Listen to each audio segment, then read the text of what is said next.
बिस्मिल्लाहिर्रहमानिर्रहीम। अस्सलाम वालेकुम दोस्तों, कैसे हैं आप? आई डू होप आप सब अच्छे होंगे जी। आज हम बात करेंगे फैमिली परमिट के ऊपर। जो है ये जो फैमिली वीज़ाज़ जो होते हैं वो कौन कौन से फैमिली वीज़ाज़ होते हैं और जो मौजूदा गवर्नमेंट है वो फैमिली वीज़ाज़ के हवाले से क्या करने जा रही है, इसी तमाम पॉइंट्स के ऊपर आज की वीडियो जो है वो डिपेंड करेगी।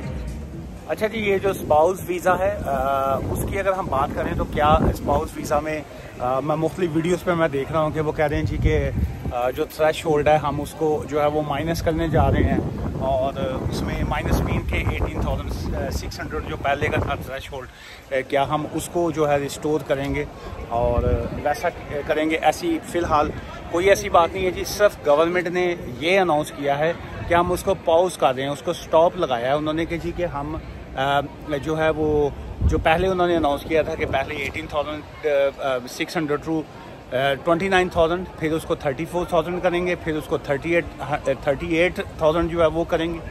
वो उन्होंने स्टॉप किया है कि फ़िलहाल हम अनाउंस नहीं कर रहे हैं कि 34,000 जो है वो कब किया जाएगा, लेकिन सो फार जो है ये 29,000 पाउंड्स वाला थ्रेश होल्ड जो है ये कंटिन्यू रहेगा जी।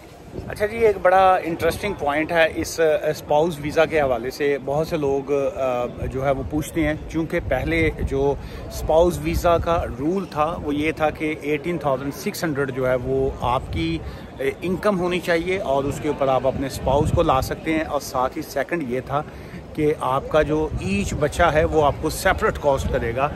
जैसे अगर किसी के 2 बच्चे हैं 3 बच्चे हैं तो 3400 पाउंड जो था 18,600 प्लस 3400, सेकंड बच्चा है तो 2400 पाउंड्स होता था, फिर 2200 पाउंड आया। बल्कि कल भी हमारे एक दोस्त थे, उन्होंने अपनी कंसल्टेशन जो है वो बुक की हुई थी और वो यही पूछ रहे थे कि जी कि मैं अपनी वाइफ है मेरी और मेरे 2 बच्चे हैं तो मेरा थ्रेश होल्ड जो है वो क्या होगा। तो मैं उनको बता रहा था ये, और ऑब्वियसली उन्होंने तो फ़ीस पे की हुई थी, लेकिन आपको ये इन्फॉर्मेशन फ्री में मिल रही है। तो उसमें यह है कि जो 29,000 पाउंड्स का जब आपने थ्रेश होल्ड जो है वो शो करवाना है तो उसके बाद आपको एक्स्ट्रा बच्चों का कुछ शो करवाने की ज़रूरत नहीं है, चाहे आपका 1 बच्चा है या आपके 10 बच्चे हैं। सो बच्चे वैसे 2 ही अच्छे, लेकिन वो एक बंदा सी ना जी, वो 4-5 बच्चे सन ते उन्हें कहा जी तू तो बाहर लिखाया बच्चे 2 ही अच्छे, तो हूँ तू कहना है तेरे तो अपने 4-5 बच्चे ने, कहना है तो अपना 4-5 ने मेरे, लेकिन अच्छे विच 2 ही ने। तो सुबाज का ज़्यादा बच्चे होना तो उन्होंने विचों चंगा जड़ा ना जी एक अद्धा ही निकलता है। सो एनीवेज 29,000 पाउंड्स के थ्रेश होल्ड में आप जितने मर्जी बच्चे जो हैं वो ला सकते हैं। अच्छा जी, क्या स्पाउस वीज़ा में जो है आप फ़ी वेवर की एप्लीकेशन आप फ़ाइल कर सकते हैं? द आंसर इज़ यस, आप फ़ी वेवर की एप्लीकेशन को फ़ाइल कर सकते हैं अगर आपके सर्कमस्टांसिस ऐसे हैं कि आपका जो स्पॉन्सर है, जो आपका स्पाउस है, अगर वो बेनिफिट्स पे हैं, यूनिवर्सल क्रेडिट के बेनिफिट्स की मैं बात नहीं कर रहा, हम बात कर रहे हैं DLA की, जो है ये जो डिसेबिलिटी लिविंग अलाउंस हैं, आप उसकी मैं बात कर रहा हूँ। आप पर्सनल इंडिपेंडेंस पेमेंट जो है वो आप ले रहे हैं अगर, तो आपके फाइनेंशियल हालात अगर ऐसे हैं तो बिल्कुल आप जो है वो फ़ी वेवर की एप्लीकेशन फ़ाइल कर सकते हैं और उसमें मोस्ट प्रॉबली जो है फ़ी वेवर पार्शली हो या फुली हो, वो आपकी जो है वो उसको वेव जो है वो कर सकते हैं। अच्छा जी, ये स्पाउस वीज़ा के हवाले से ही ये एक सवाल है उसमें कि जी कि मैं जो है वो पर्सनल इंडिपेंडेंस पेमेंट ले रही हूँ, तो क्या मैं जब स्पाउस का वीज़ा अप्लाई करूँगी तो मुझे जो है कितने महीने की जो है वो बैंक स्टेटमेंट का दिखाना जो है वो लाजमी है। देखिए, अगर आप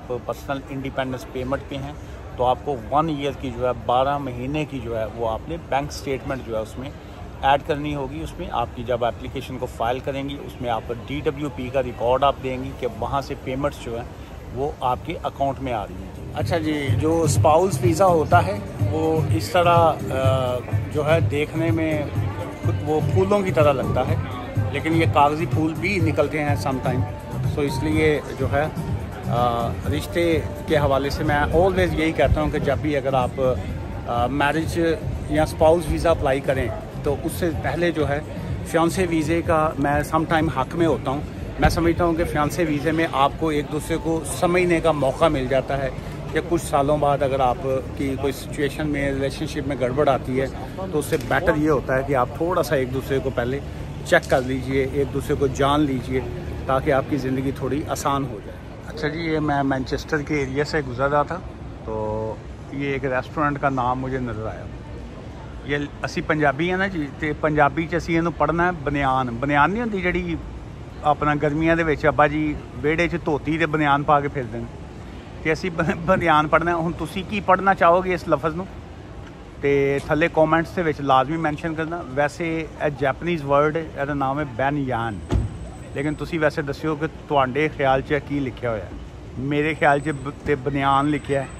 अच्छा जी, ये स्पाउस वीज़ा का अगर हम टाइम फ्रेम की अगर हम बात करेंगे कि कितना टाइम जो है वो आजकल लग रहा है, देखिए उसमें दो तरह के ऑप्शंस होते हैं। नंबर एक तो ये है कि हम अगर इनसाइड दी कंट्री बात करें या आउटसाइड दी कंट्री बात करें। चलिए पहले हम आउटसाइड दी कंट्री जो है वो बात कर लेते हैं।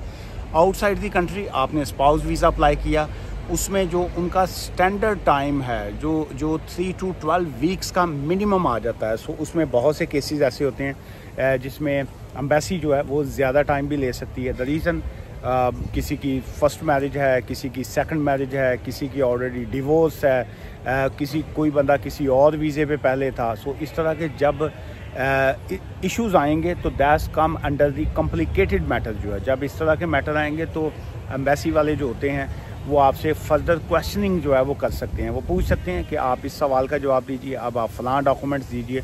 सो वहाँ पे आपको पैनिक होने की ज़रूरत नहीं है। सो इसीलिए जो वकील होते हैं जिनका काम वकालत होता है वो इसलिए होते हैं कि वो आपकी चीज़ों को आगे लेके चलते हैं, वो उनके साथ राब्ते में होते हैं ताकि वो आपका जो भी क्वेश्चन आंसर्स हो वो उनको रिप्लाई दे सकें। अच्छा, अब इसी में जो है एक ऑप्शन ये आ जाता है कि जब आप प्रायोरिटी सर्विस लेते हैं। प्रायोरिटी सर्विस मीन कि जब आप 500 पाउंड जो है 575 है गालबन आउटसाइड दी कंट्री जो है, और inside the country different fees होती है। इनसाइड दी कंट्री मैं जल्दी से बता दूं 1000 होती है, क्योंकि बहुत से लोग हैं कंसल्टेशन बुक करें ना तो वो बात करके कहते हैं जी तुसी तो फलां वीडियो च कैसी 500 है, हुण तुसी कहंदे हो 1000 है। जो गवर्नमेंट फ़ीस होती है वो किसी भी वकील की पॉकेट में नहीं जाती, और ना ही गवर्नमेंट जो होती है, एम्बेसी जो होती है, होम ऑफिस जो होता है, वो आपको किसी भी वकील को कोई कमीशन पे नहीं करता कि जी कि आपने ये फ़ीस क्लाइंट से दिलवाई है तो हम आपको कमीशन देंगे। कोई कमीशन नहीं होता, कोई उसमें परसेंटेज नहीं होती। Government fees always goes into government pocket जो है। सो inside country priority 1000, outside country 500, और जो प्रायोरिटी के ऊपर एवरेज टाइम 15 डेज़, लेकिन स्टिल जो है वो 2 महीने लगा सकते हैं, 3 महीने लगा सकते हैं। इस ऑल डिपेंड्स कि होम ऑफिस आपके केस को किस तरीके से जो है वो देख रहे हैं जी। अच्छा जी, ये स्पाउस वीज़ा के हवाले से एक और इंटरेस्टिंग पॉइंट था कि जी कि क्या स्पाउस वीज़ा जो है वो रिफ्यूज़ल उसमें आती है और कितने % इसमें सक्सेस रेट है और दिस एंड दैट जो है ये इसी हवाले से क्वेश्चंस हैं। देखिए, ये जिस तरह बाकी वीज़ाज़ की कैटेगरीज होती है इसी तरह जो है ये स्पाउस वीज़ा भी एक तरह का पॉइंट बेस्ड सिस्टम होता है। सो उसमें बिल्कुल रिफ्यूज़ल के चांसेस जो हैं वो ना होने के बराबर होते हैं अगर आप उसको अच्छी तरीके से एप्लीकेशन को फ़ाइल करते हैं, अच्छे तरीके से उनकी डिटेल्स उनको देते हैं। सो उसमें मतलब मैं समझता हूँ कि अगर कोई कॉम्पिटेंट वकील है और वो आपकी एप्लीकेशन को अच्छे तरीके से वो कर रहा है तो उसमें 0% चांसेस होता है कि उसमें रिफ्यूज़ल्स आए, क्योंकि उसको तो पहले ही पता होगा कि क्या रिक्वायरमेंट है और मैं क्या उसमें ऐड कर रहा हूँ। सो इसमें रिफ्यूज़ल क्यों आएगी जी? चलो असी तुहानू वेख रहे हैं, ठीक, सो वी आर वाचिंग जी। दोस्तों, आज की इस वीडियो से मुझे इजाज़त दीजिएगा, और स्पाउस वीज़ा आप अप्लाई करना चाहें तो अगर आप हमसे रब्ता करना चाहें तो यू आर मोस्ट वेलकम। तो लेकिन इससे पहले मैं ऑलवेज़ यही कहता हूँ कि जी एडवाइस जो है वो ले लिया करें। सो अपने सर्कमस्टांसिस के मुताबिक, ये जो आज की जैसे वीडियो थी इसमें मैंने मुख्तलिफ जो स्पाउस वीज़ा के हवाले से सवाल थे उनका जवाब दिया, लेकिन यहाँ पे सिर्फ मैंने आपको इन्फॉर्मेशन दी है। बाय लॉ हमें अलाउ नहीं होता कि हम लीगल एडवाइस जो है वो यहाँ पे सोशल मीडिया के चैनल्स पे दे सकें। सो ये सिर्फ जनरल इन्फॉर्मेशन होती है। सो आप फ़ोन कंसल्टेशन बुक करना चाहें या अगर आप ऑफिस में आके मिलना चाहें, इसे इंटायरली अप टू यू। तो लेकिन हमारा ऑफिस ऑब्वियसली फ़ीस चार्ज करता है। बहुत से लोग जो हैं वो इंडिया में होते हैं, पाकिस्तान में होते हैं, तो वो कहते हैं जी कि हम तो वहाँ पे हैं। तो सो जहाँ पे भी हैं आप, तो फ़ोन कंसल्टेशन जो होती है वो आप बुक कर सकते होते हैं। और जो हमारा नंबर है वो ऑब्वियसली बारी लॉ एसोसिएट जब आप लिखते हैं यूट्यूब का हो या किसी का भी सोशल मीडिया का बाकी प्लेटफॉर्म, वहाँ पे हमारी सारी तफसील जो है वो मिल जाती है। दुआ में याद रखिएगा। Take care, bye for now.